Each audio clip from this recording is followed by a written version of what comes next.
அன்பான பரலோக தந்தையே, எங்கள் உயிரின் ஆதாரமாய் இருப்பவரே, எங்கள் மூச்சின் நாயகரே, எங்கள் வாழ்க்கையின் கர்த்தாவே, இந்நேரம் உம்முடைய பரிசுத்த சந்நிதியில் நாங்கள் மிகவும் தாழ்மையோடும் உடைந்த உள்ளத்தோடும் வருகின்றோம். இயேசுவே, மனிதர் பார்க்காத கண்ணீரை நீர் பார்க்கிறீர். வெளியில் சிரித்துக் கொண்டிருந்தாலும் உள்ளுக்குள் உடைந்து போன மனதை நீர் அறிகிறீர். மருத்துவர்கள் சொல்லும் வார்த்தைகளால் பயந்து போன இதயத்தை, இரவில் தூங்க முடியாமல் வலியால் கதறும் உடலையும், இனி என்ன ஆகும் என்று நடுங்கும் உள்ளத்தோடு நீர் நன்கு அறிகிறீர். இயேசுவே, இந்த செபத்தை கேட்கிற ஒவ்வொருவரையும் உம்முடைய கிருபையின் கரங்களில் ஒப்படைக்கின்றேன். அவர்களின் உடலில் இருக்கும் வியாதி எதுவாயினும், அது பழைய நோயாக இருந்தாலும், திடீரென வந்த நோயாக இருந்தாலும், மருந்து எடுத்து மாறாமல் இருந்தாலும், மருத்துவ அறிக்கைகள் பயமுறுத்தினாலும், உமக்கு சாத்தியமில்லாதது ஒன்றும் இல்லை என்று நாங்கள் நம்புகிறோம். ஆண்டவரே, உமது வசனம் சொல்கிறது, அவரே உன் அக்கிரமங்களை எல்லாம் மன்னித்து உன் நோய்களை எல்லாம் குணமாக்குவார். சங்கீதம் 103:3. இந்த வசனத்தின் வல்லமையை இன்று எங்கள் மீது இறங்கட்டும். உமது சுகப்படுத்தும் கரம் இப்பொழுது எங்கள் உடலில் மேல் வரட்டும். எங்கள் தலை முதல் பாதம் வரை உமது பரிசுத்த அக்கினியாய் பாயட்டும். நரம்புகளில், இரத்தங்களில், எலும்புகளில், இதயத்தில், நுரையீரலில், சிறுநீரகத்தில், கல்லீரலில், மூளையில், தோலில், உடலில் ஒவ்வொரு உறுப்பிலும் உமது சுகமளிக்கும் வல்லமை செயல்படட்டும். இயேசுவே, நீர் குஷ்டரை தொட்டு சுகமாக்கினீர். குருடருக்கு கண் திறந்தீர். படுக்கையில் கிடந்தவர்களை எழுப்பினீர். இறப்பின் நிழலில் இருந்தவர்களுக்கு உயிர் கொடுத்தீர். அந்த அதே இயேசு இன்று உயிரோடு இருக்கிறீர். நேற்றும் இன்றும் என்றும் மாறாதவராய் இருக்கிறீர். இயேசுவே, எங்கள் வலியை குறைத்துவிடும் மட்டுமல்ல, அந்த வலியின் வேர் காரணத்தையும் உமது வல்லமையால் அறுத்து எறிந்துவிடும். மன அழுத்தத்தினால் வந்த நோயாகட்டும், பயத்தினால் வந்த பாதிப்பாகட்டும், உடலில் பலவீனமாகட்டும், மரபு வழி வந்த நோயாகட்டும், நீண்ட நாள் சோர்வாகட்டும், அல்லது மருத்துவமனையிலிருந்து வீட்டுக்கு திரும்பிய பிறகு தொடரும் பலவீனமாகட்டும், இவை அனைத்துக்கும் மேலாக உமது நாமம் உயர்ந்தது. இயேசுவே, உமது வசனம் சொல்கிறது, அவர் கரங்களினால் நாம் சுகமடைந்தோம். ஏசாயா 53:5. இயேசுவின் சிலுவை காயங்களில் எங்கள் சுகம் இருக்கிறது என்று இன்று நாங்கள் அறிக்கையிடுகிறோம். இந்த சிலுவையின் இரத்தம் எங்கள் உடலை மூடட்டும். நோய் தங்கியிருக்கும் ஒவ்வொரு இடத்தையும் அந்த பரிசுத்த இரத்தம் தொடட்டும். மருத்துவ ரீதியில் முடியாதது போல தோன்றும் சூழ்நிலையிலும் மனிதரால் வரையறுக்கப்பட்ட எல்லைக்கு அப்பாற்பட்டு இயேசுவின் அற்புதம் நடக்கட்டும். தகப்பனே, இந்த செபத்தை கேட்கும் சிலர் மிகவும் சோர்ந்து போயிருக்கலாம். பலர் அவர்களிடம் காத்திரு, பொறு, காத்துக்கொள் என்று சொன்னாலும் அவர்களின் உள்ளம் ஏற்கனவே நொறுங்கி இருக்கலாம். ஆமாண்டவரே, அவர்களுக்கு உடல் சுகம் மட்டும் போதாது, மன ஆறுதலும் தேவை. நம்பிக்கை, தேவை. அல்லது துயரப்படும் இரவுகளில் அருகில் இருப்பவர் தேவை. அவர்களுக்கு சொல்லும் ஒவ்வொரு தெய்வீக குரல் தேவை. பயப்படாதே, நான் உன்னோடு இருக்கிறேன் என்று இயேசுவே தனிமையில் அவர்களை சந்தியும். வலி காரணமாக கோபமாகி போனவர்களை தாங்குங்கள்.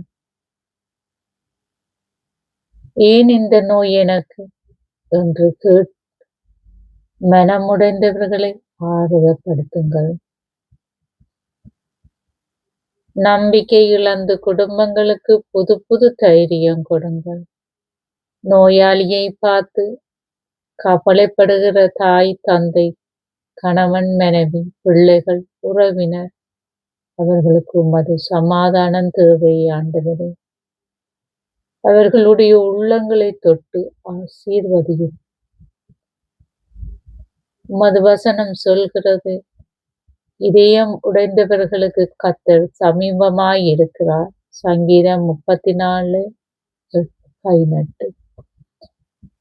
ஆண்டவரே, இதயம் உடைந்தவர்களுடைய சமீபமாய் இருப்பீரானால் என்று இந்த செபத்தை கேட்கும் ஒவ்வொருவரின் அறையிலும் மருத்துவமனையில் படுக்கையில் இருக்கும் அவர்களின் வீட்டின் அமைதியிலும் அவர்களின் கண்ணீரின் நடுவிலும் உமது சந்நிதி நிரப்பட்டும்.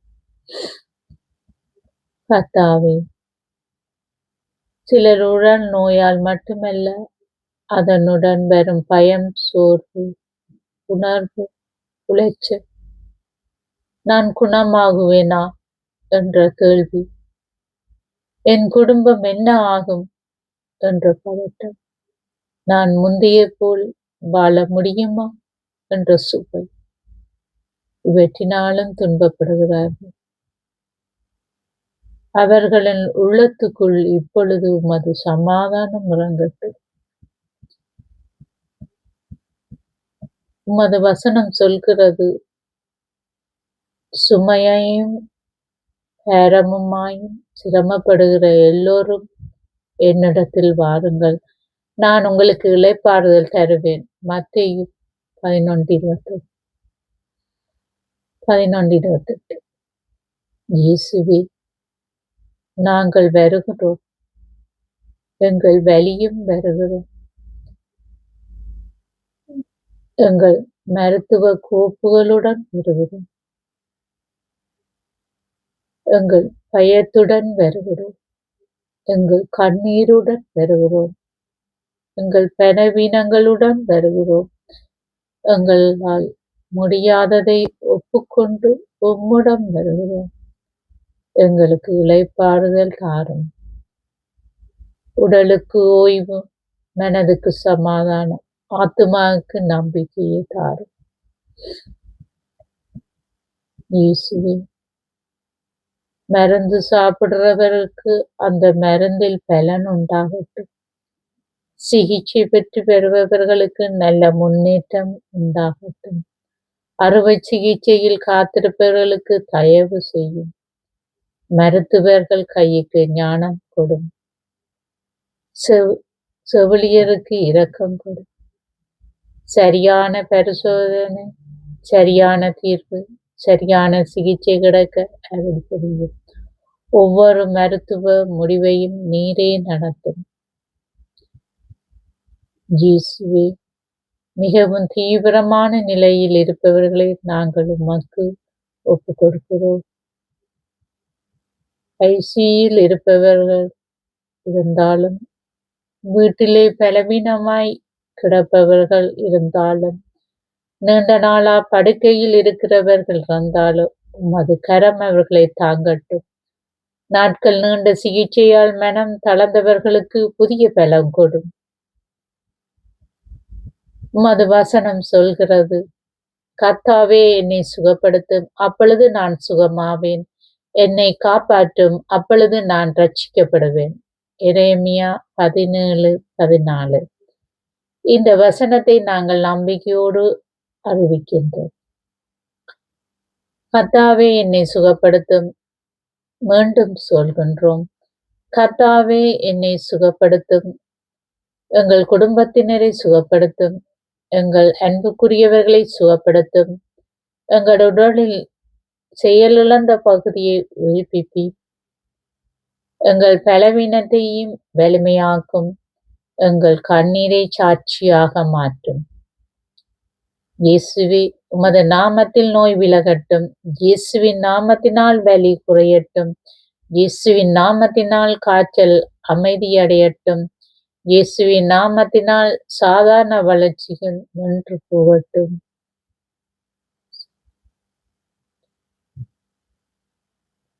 இயேசுவின் நாமத்தினால் அசாதாரண வளர்ச்சிகள் நின்று போகட்டும். இயேசுவின் நாமத்தினால் நோய் எதிர்ப்பு சக்தி பலப்படுத்தட்டும். இயேசுவின் நாமத்தினால் உறக்கம் திரும்பட்டும். இயேசுவின் நாமத்தினால் சாப்பிடும் ஆசை திரும்பட்டும். இயேசுவின் நாமத்தினால் உடலின் சக்தி புதுப்பிக்கட்டும். இயேசுவின் நாமத்தினால் குணமடையட்டும். இயேசுவே, இன்று கேட்கிற பலர் தங்களுக்காக மட்டுமல்ல, அன்புக்குரிய ஒவ்வொருவருக்காக அழுது கொண்டிருக்கின்றார்கள். ஒரு தாய் தன் மகனுக்காக,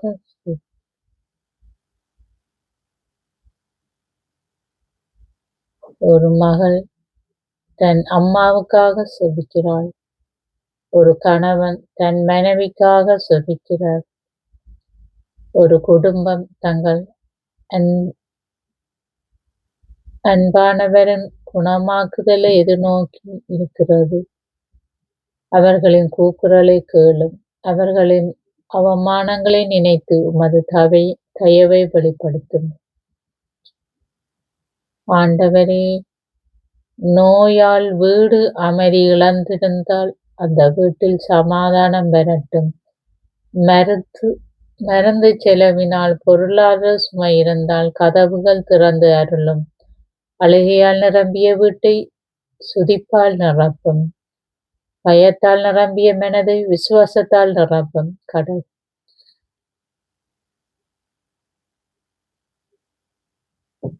உமது வசனம் சொல்கிறது, நான் உன்னை சுகமாக்குற கர்த்தர். யாத்திரையாமம் 15:26. அந்த நாமத்தை இன்று பற்றிக் கொள்கின்றேன். எங்களை சுகமாக்குற கர்த்தர். மருத்துவ உலகம் ஒரு பெயர் சொன்னாலும், அறிக்கை ஒரு நிலை சொன்னாலும், இறுதி வார்த்தை உம்முடையதே. நோயில் பெயரை விட உமது நாமம் பெரியது. வலியின் குரலை விட உமது வாக்குத்தத்தம் வலிமையானது. பயத்தின் இருளை விட உமது சந்நிதி பிரகாசமானது. இயேசுவே, எங்கள் உள்ளத்தை தொட்டு குணமாக்குவதற்கான விசுவாசத்தை வளர்த்தருளும். பலர் உடனடியாக அற்புதத்தை எதிர்பார்க்கின்றார்கள். சிலர் மெதுவாக சுகப்படுத்தலை அனுபவிக்கிறார்கள். சிலர் காத்திருக்கும் காலத்தில் உமது கிருபையை பார்க்கிறார்கள். எப்படியானாலும் எங்களை விட்டு போகாத தேவனாக, எங்களோடு நடக்கும் தேவனாக, கண்ணீரில் கூட கைப்பிடித்து நடத்தும் தந்தையாக நீர் இருப்பீர். இயேசுவே, நாங்கள் இப்பொழுது உடைந்த மனதோடு மட்டுமல்ல, நம்பிக்கையோடும் செபிக்கிறேன். உம்முடைய அன்பு எங்களை விட்டு பிரியாது. உமது கிருபை எங்களை தாங்கும். உமது கைகள் எங்களை உயர்த்தும். உமது சமாதானம் எங்கள் உள்ளத்தை ஆய்ந்து நிச்சயம். உமது சுகப்படுத்தும் வல்லமை எங்கள் வாழ்க்கையில் வெளிப்படட்டும். இயேசுவே, இந்த செபத்தை கேட்கிற ஒவ்வொருவரின் மீதும் உமது சமாதானத்தை ஊற்றி அவர்கள் உள்ளத்தில் மெதுவாக ஒரு தெய்வீக ஆறுதல் எழட்டும். அழுத கண்களில் அமைதி பிறக்கட்டும். பயந்த இதயத்தில் தைரியம் மலரட்டும். சோர்ந்த உடலில் புதிய பலன் பெறட்டும். நான் தனிமையாக இல்லை, கர்த்தர் என்னோடு இருக்கிறார் என்ற நிச்சயம் அவர்கள் நிரப்பட்டும். இந்நேரம் நாங்கள் விசுவாசத்தோடு அறிக்கையிடுகிறோம். நோயை விட எங்கள் தேவன் பெரியவர். வலியை விட எங்கள் தேவன் வல்லவர். இருளை விட எங்கள் தேவன் ஒளியானவர். முடிவை விட எங்கள் தேவன் ஆரம்பமானவர். மரண இருளில் கூட எங்கள் தேவன் ஜீவனானவர். ஆண்டவரே, இந்த புதிய ஒரு தொடக்கத்தை அளித்து இந்த செபத்தை கேட்டபின் ஒருவரும் உள்ளம் லேசாகட்டும். ஒருவரின் இரவு அமைதியாகட்டும். ஒருவரின் மருத்துவ முடிவு முன்னேற்றமாகட்டும். ஒருவரின் வலி குறையட்டும். ஒருவரின் கண்கள் நம்பிக்கை திரும்பட்டும். ஒருவரின் குடும்பம் சாட்சியாகட்டும்.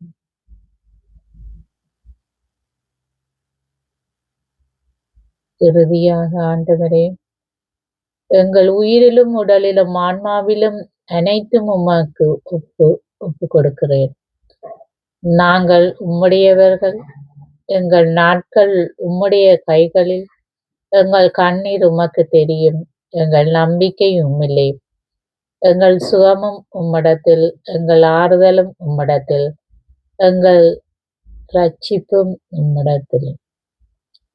இயேசுவின் வல்லமையுள்ள நாமத்தில் செபிக்கிறோம் பிதாவே. ஆமென். ஆமென்.